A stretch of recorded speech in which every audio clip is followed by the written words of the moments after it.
Hello friends, good evening to everybody, and once again welcome back to my YouTube channel. Here we are going to learn some useful English sentence in our daily communication. So watch this video till the end. While speaking in English, we make so many common mistakes. So let's start our video, but before the starting of this video,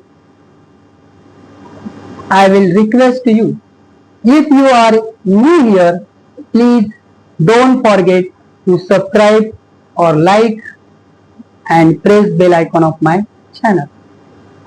तर मित्रांनो, आज आपल्याला इंग्रजी बोलत असताना आपल्याकडून होणाऱ्या ज्या सर्वसामान्य कॉमन मिस्टेक आहे त्याविषयी बघायचं आहे.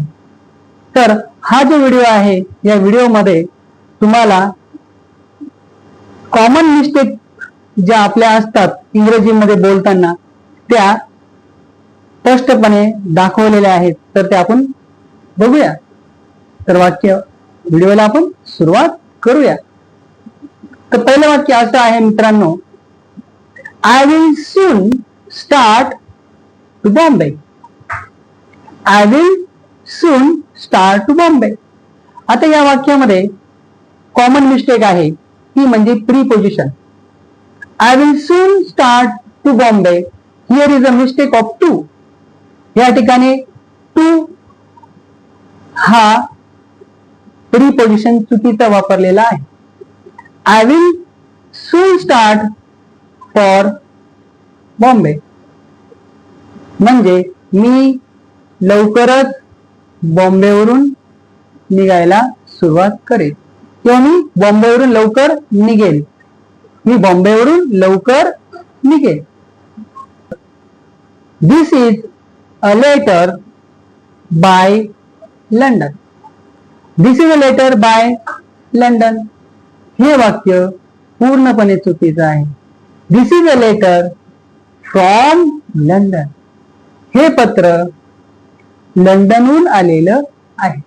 This is a letter from London. हे वाक्य अशा पद्धतीने आपण बोलू शकतो. त्यानंतर पुढचं वाक्य बघा मित्रांनो, he has gone.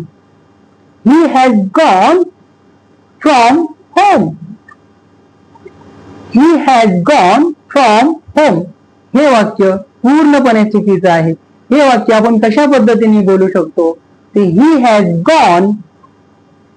He has gone from home. He has gone from home. तो घरून निघून गेलेला आहे. तो घरून निघून गेलेला आहे. पुढचं वाक्य बघा, दे रॅन अप अँड बिलो. या ठिकाणी कॉमन मिस्टेक आहे बिलो. म्हणजे वाक्य बरोबर कसं हवं होतं आपल्याला, ते वाक्य आपण असं बोलू शकतो, they ran up and down. They ran up and down. ते वर आणि खाली धावले होते. ते वर आणि खाली धावले होते. अशा पद्धतीने आपण हे वाक्य बोलू शकतो. पुढचं वाक्य बघा. पुढच्या वाक्यामध्ये सुद्धा मिस्टेक आहे. What reason. What reason you came here. What reason you came here. हे वाक्य पूर्णपणे चुकीचं आहे. मग हे वाक्य आपण कशा पद्धतीने इंग्रजीमध्ये सहज बोलू शकतो, तर हे वाक्य आपण असं म्हणू शकतो, for what reason. For what reason you came here. म्हणजे तुम्ही कोणत्या कारणासाठी येथे आला.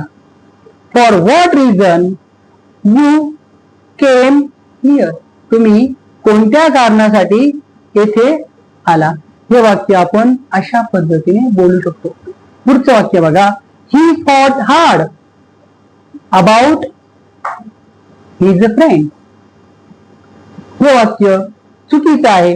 या ठिकाणी अबाउट हा शब्द हा प्रीपोजिशन चुकीचा वापरलेला आहे. हे वाक्य आपण कसं बोलू शकतो. He fought hard for his friend.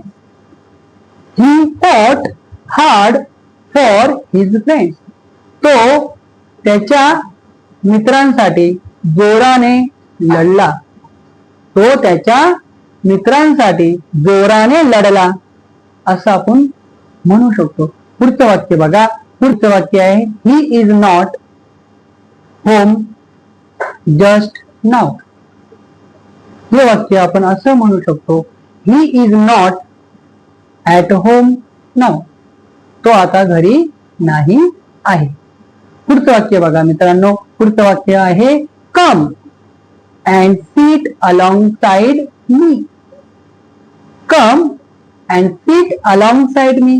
हे वाक्य चुकीचं आहे. हे वाक्य आपण कशा पद्धतीने बोलू शकतो. हे वाक्य आपण म्हणू शकतो come and sit by me. Come and sit by me. ये आणि माझ्याजवळ बस. ये आणि माझ्याजवळ बस. पुढचं वाक्य बघा. पुढचं वाक्य आहे the chair is not below room. The chair is not below room. हे वाक्य चुकीचं आहे. हे वाक्य आपण कशा पद्धतीने बरोबर बोलू शकतो. The chair is not in the room. The chair is not in the room. खोलीमध्ये खुर्ची नाही आहे. त्यानंतर पुढचं वाक्य बोलताना आपण जी सर्वसामान्य मिस्टेक करतो ती कशा पद्धतीने दुरुस्त करू शकतो ते आता आपण बघूया. तर पुढचं वाक्य जे आहे I will return. I will return under a week. I will return under a week. I will return under a week. हे वाक्य पूर्णपणे चुकीचं आहे. हे वाक्य आपण बरोबर अशा पद्धतीने म्हणू शकतो I will return in a week. I will return in a week. मी एका आठवड्यामध्ये परत येईल. तर अशा पद्धतीने आपण ही वाक्य बोलू शकतो आणि आपलं इंग्रजी जे आहे ते चांगल्या पद्धतीने दुरुस्त करू शकतो. Thank you for watching this video.